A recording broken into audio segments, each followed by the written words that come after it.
Congressman Lance, thank you very much for joining us. Your misgivings about this legislation are well known. Would you describe for us, please, what kind of pressure you're getting to change your vote on this legislation? My leadership, of course, is interested in seeing the legislation passed, but I don't think there's been undue pressure.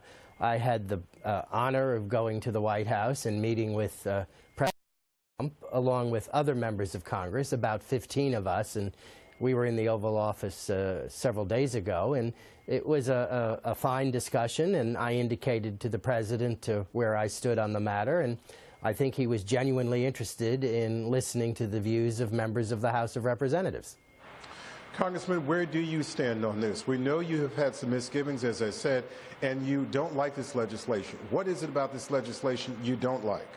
I don't think the legislation fundamentally will lead to a situation where the American people will be able to have complete and affordable access to health care policies.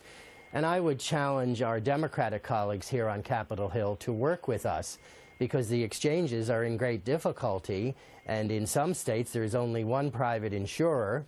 In 1/3 of the counties in this country there is only one insurer, and I think that's unacceptable, and I hope that Democrats work with us on this important issue.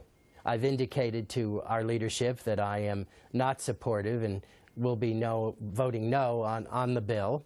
But that doesn't mean I don't want to make sure that we reform the system, and I think Obamacare has significant flaws, and I think it's the responsibility of all of us, including Democratic colleagues, to come to the table to work to make sure that we can improve the health care system in this country.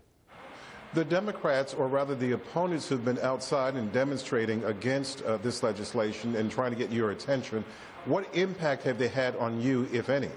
I was pleased to be able to have 2 town hall meetings. The last time I was in New Jersey for a week. This was over the President's Day week.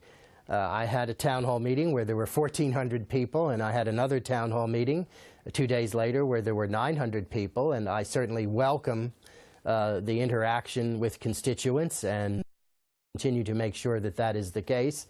I always vote my conscience and will continue to do so. However, it seems to me that it's important for all of us in Congress to reach out to constituents as constituents reach out to us.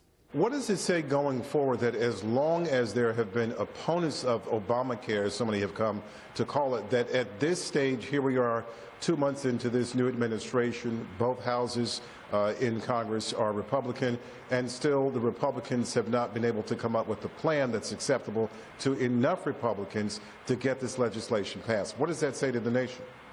I think that we are united in our belief that we should have the ability to purchase policies across state lines. We've worked on that issue this week in the House of Representatives. That goes to the Senate of the United States.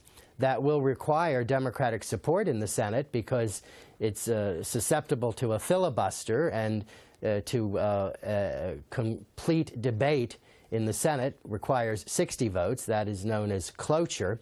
And I would urge our Democratic colleagues, not only here in the House but in the Senate, to pass that legislation, purchase of policies across state lines. And I think that that is an excellent idea and will lead to a better health care system in this country, lower premiums, letting people band together and to purchase policies. And I seek the support of Democratic colleagues, not only here in the House, but across the Capitol in the Senate, to pass that legislation. And I hope that we can work in a bipartisan capacity on that and other issues. Congressman Leonard Lance joining us from Washington. Congressman, thank you. Thank you very much.